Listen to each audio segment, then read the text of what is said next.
On the last podcast, Meader forgot what the point was, and, it's kind of just ended there. So this episode is a continuation of part 1. Part 2, we're going to find out about point dancing, or what the point was.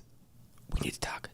Your animosity comes from the fact that you feel that there was a logical way to get out of this and there didn't need to be all of this tension, but I don't think she wanted that. You know what I mean? I don't think she wanted there to be tension. She wanted things to break in a negative way. I think that she's not hyper logical like you. She's not pragmatic. She's 100% a slave to her emotions.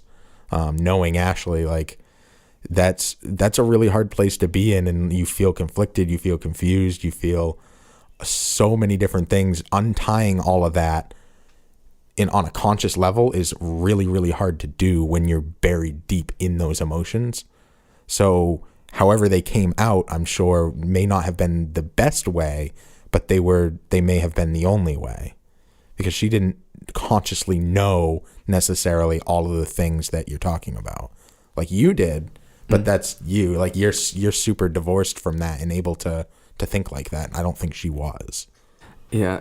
Oh, part of the problem in general with my personality is my personality is more unusual because people have a hard time compartmentalizing certain things. I mean, a lot of people are very good at it. Some other people aren't.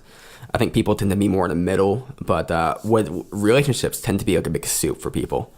Whereas I can kind of see it more in these kind of logical ways a lot of times, not all the time, and I guess my way of coping with something, or kind of getting with kind of being with it, is kind of different than might be your way, because I just see the perfect solution and I compare it to the perfect solution, and maybe the solution's not perfect, but at least not try to make the solution worse than it could be from my perspective. If I thought I had a good friend there for those 3-4 years, and then it kind of just goes away. That kind of hurts. Yeah, but I mean, do you think that her intention was to hurt you, and she probably, I might argue she probably labored over it and was broken by it more and for longer than you even. Because she's so buried, I don't know if she'll ever see it as logically as you see it, because that's just not how her mind works. So she's buried in all these emotions. How do you come up with a breakup plan when you don't want to break up? You know? Yeah, it's kind of just a struggle of life. Because it's my question. How can you make a breakup not hurt? And it's always going to hurt to some degree, right? With my situation, I wasn't expecting not to hurt a little bit, but it feels like it hurt way more than it should have. And I can imagine in an alternate universe where everything just worked out well. I've had a couple, maybe not breakups, but a couple of scenarios where we parted. So I've been on some dates and the dates weren't working out. And then so we find that, oh, hey, it's not working out. And then we kind of separate from there. And it's very cordial. Or maybe the way it happens, it becomes kind of maybe it's not put out there explicitly, but you kind of get what's happening right here. Meet a girl. Okay, I met this girl. She was a drunk. And I'm okay, maybe she's just drunk this one time. I'll give her a second chance.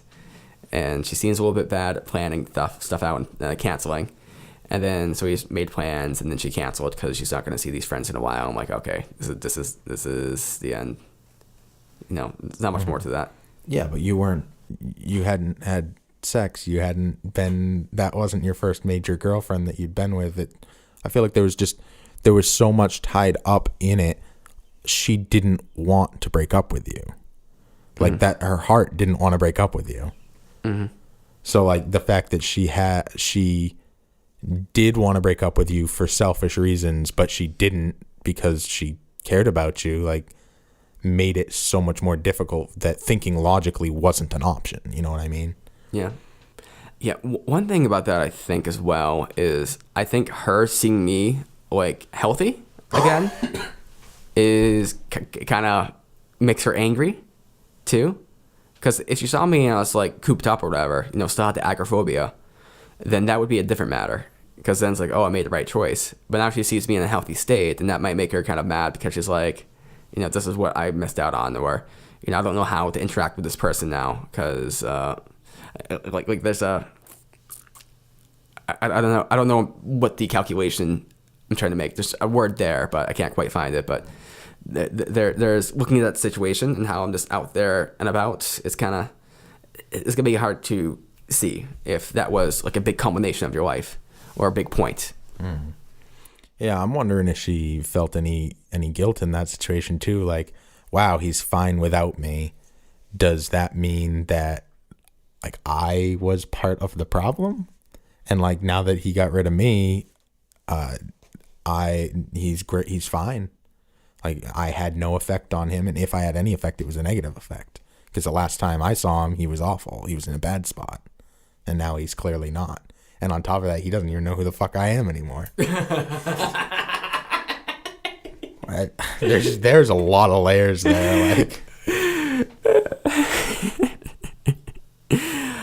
but so that message that I showed you earlier, I didn't respond to it. And do you think I should have responded to that?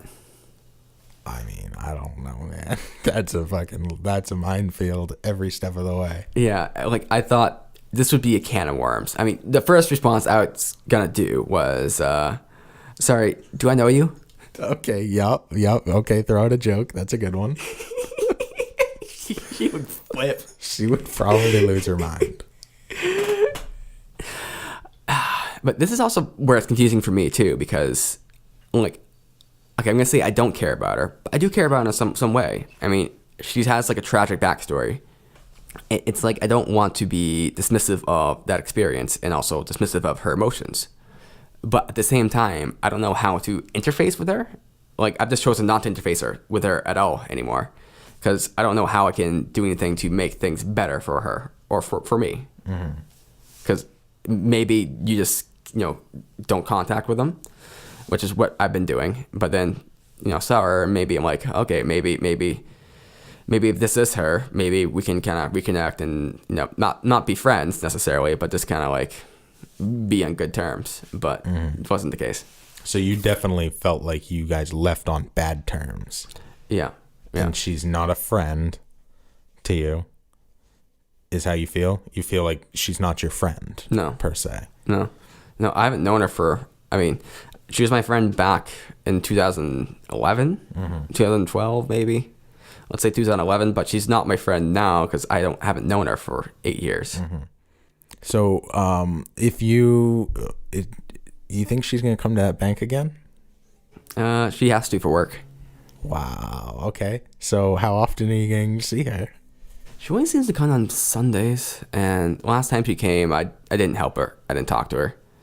Again, I'm just not going to engage with her because I don't know if there's anything I can do which would be productive. And I'm not saying that in a bad way, but it's like, it's kind of like if you have workplace tension with a coworker, like at that point, you stop talking to them in any sort of personal way and you just go to business.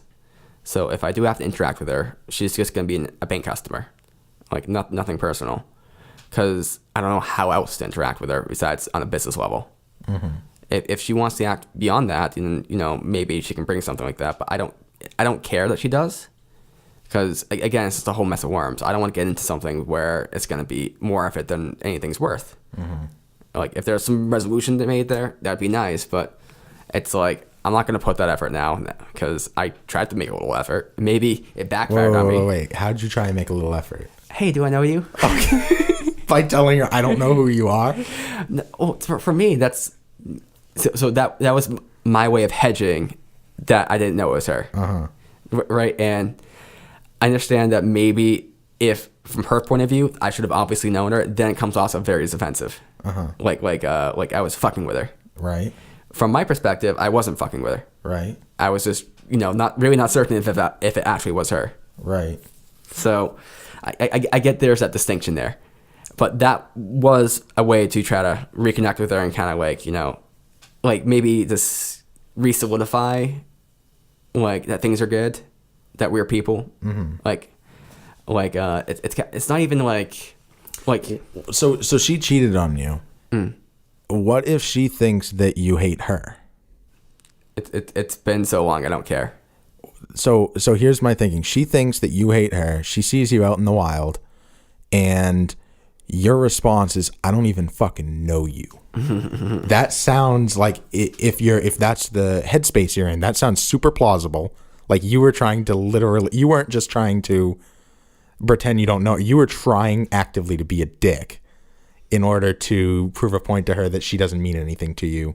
Because if you hate her, and this is of course all headcanon, then you want to spite her. And therefore, by being like, I don't even know you, that's like the ultimate spite. You meant so little to me, I don't even remember. Yeah. And that's the way that my assistant manager was seeing it too. Yeah. Which it's not improper for her to see it that way. I'm not going to say that's not true.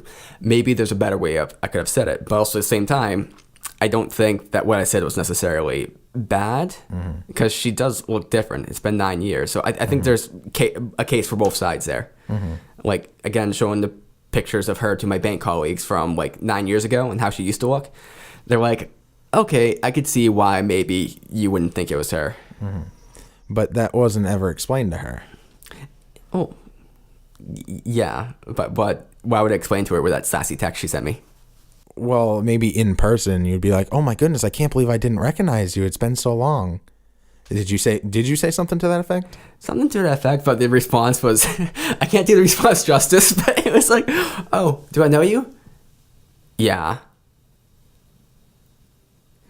Oh, Ashley? Yeah. Interesting. It was like super awkward.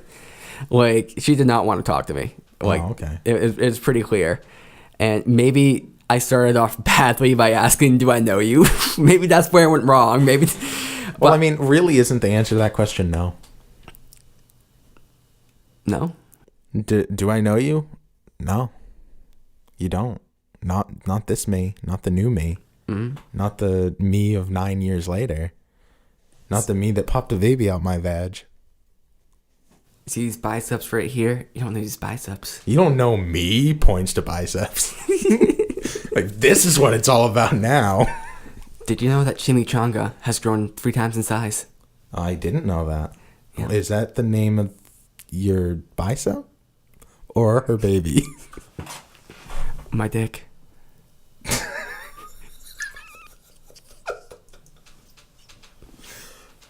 Good to know. We'll make reference to that in a future episode. Tune in next episode when we talk about Mexican food. So you're just going to avoid her, and you think the problem will go away. Oh, yeah. I mean, I don't think there's a problem, except if I'm going to see her. That's the problem. And if I see her, I'm just going to avoid her. If she wants to make contact with me, sure. But then again, if she wants to make contact with me and be a bitch about it, like, I'm not gonna like. That's text, bro. Like, you're reading it like she's a bitch because you want her to be a bitch because it's easier than dealing with the fact that like she's hurting. No, if she comes up to me and she says, like, "Hey, sorry, like I want to make sure, you know, like comes at it from a good way." Can you ever see Ashley doing that? No, because that's not her. Like, you want her to act a way that's not her. But if she comes up to me and says, "Are you serious? You didn't recognize me?" Like, well, you're that's a text, and you're reading that with anger. Like, what if she's saying it with sadness, with self-reflection, with almost panic? Like, really, you really don't recognize me? Like, I've changed that much? I meant so little to you? Yeah, then there's a different way to respond to that, which I would be open to discussing. But if it comes off kind of attacky, like I'm not gonna deal with it because I don't have to deal with it. It's like, you know, someone's gonna start like yelling at me about something or start scolding me. You know, it's like, I'm too old for this. I don't have to deal with you. But I think you're implying that she did one of those, that she did come at you and attack you. No, not that she did, but I'm just saying, if she approaches me, so I'm not gonna approach her. If she approaches me in like a reasonable manner, you know, I'll respond reasonably. Yeah. And I will have a conversation with her. If it comes off as like, you know, she kind of comes hard at me, then I'm just gonna disengage because I don't want to have a hard conversation. It doesn't mean that much to me. Interesting. It doesn't mean that much to you. I think it does mean more to you than you want it to mean to you. Well, I mean, what am I gonna do? Start yelling at her and just have these back and forth conversations that not gonna resolve anything? Wait, what? Who said anything about yelling? So if she comes at me hard, Yeah, I don't think she would ever do that. okay, but let's say she comes at me hard. Why are we saying that if that's not something that she would do? Like, if she walks in with an AK-47, like, why are we thinking about that? Well, because it's Ashley. She comes kind of hard, Okay. right? I don't know anything about how she comes. So if she's reasonable, that's one thing. But if she comes in and says, I can't believe you didn't recognize me. Why can't you recognize me? Blah, blah, blah, blah. Like, I'm just going to disengage because I'm not going to deal with that. Okay. Like, I'm just saying, they ask, how would I deal with if she approached me? That's the way. I don't think I asked that. Did I? I mean, we're discussing it in general. Okay.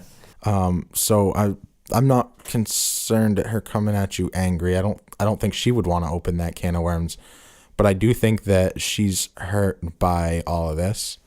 And I think that you're definitely have a lot of feelings about it too, even though you don't want to. I mean, she can deal. Mm-hmm. See, you're just trying to disengage because you don't want to admit the fact that like that it has an effect on you too. I mean, everything does. I mean, it's like if you have 3 years of a relationship with somebody and then you have all these like memes, jokes, and everything, and you can't like talk to this person anymore, it's kind of like, yeah, even if they're maybe not necessarily the best person to talk to, or like. I think it's there in the back of your mind. I think it's there in your heart, and I think that there is some healing that could still be done on both sides. And I think that she probably will not initiate that healing. I do think a resolution would help because I am still kind of annoyed, but it's more like kind of like when you have loose ends and just have to get the loose ends connected. It doesn't matter so much that like I'm not holding on to anything from the relationship necessarily. It's more about how it ended, and I just need to get those kind of things squared away. Which it's not that big of a deal because plenty of things still get scared away, and it's not like it's limiting too much of anything to my respect. But it's also like if there's an opportunity there, then why not take it? But getting to the opportunity, is it gonna work? How do you get there? Feasibility? I don't know. Maybe by responding to the Facebook message. What about like, do I know you? Probably not that one, Nate. Probably not that.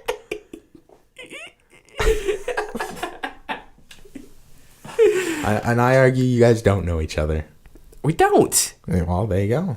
God. Do we know each other? I think.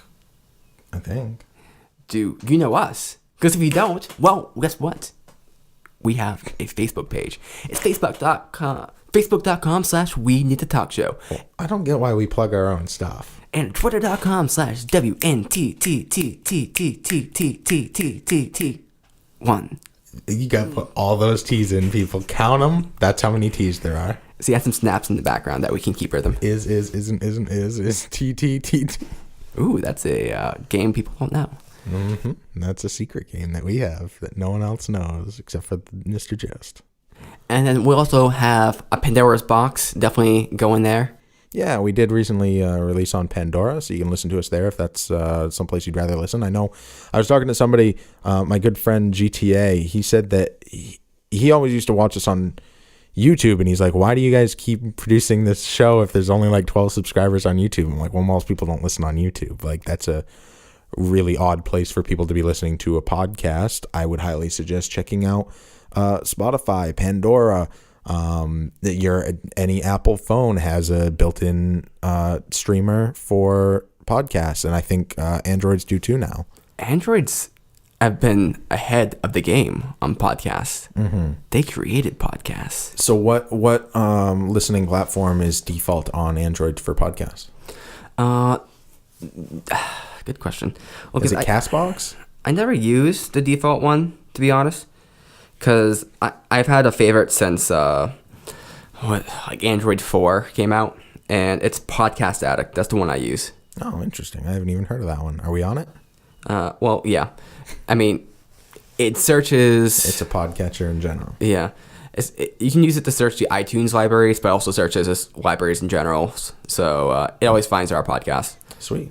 But there's also Podcast Bean, I think. There's a whole bunch out there. I think Google has their own one, too, but I don't use the Google one. Yeah, they used to have Google Play, and I think they just launched Google Podcasts fairly recently, within the last few months. I thought that was the case, because I heard something with podcasts on there. But they're both, like anything Google does, they didn't kill the old thing before they started the new thing, so they had them running simultaneously. Now they don't add new shows to Google Play, but they haven't crossed everything back over to Google Podcasts yet. So you could be on either, neither, or both. Yeah, it's a little weird. It's also weird how Google has like comedy CDs on there as well. Yeah. I mean, it makes sense. I mean, I'm not opposed to it, but it gets a little confusing. Yeah, if you haven't listened to Mitch Hedberg, awesome comedian, highly suggested. Ooh, Mitch Hedberg. If there ain't gravy, there's chicken. We need to talk. Hey, it's Chris from the Vinyl Loft, the Upper Valley's all-vinyl podcast, spinning over 7 decades of great music on a format that has refused to die. We spin nothing but vinyl, classic rock, alternative, heavy metal, and much, much more. Check us out on Facebook and Instagram, and we are proud to be on podcastnh.com.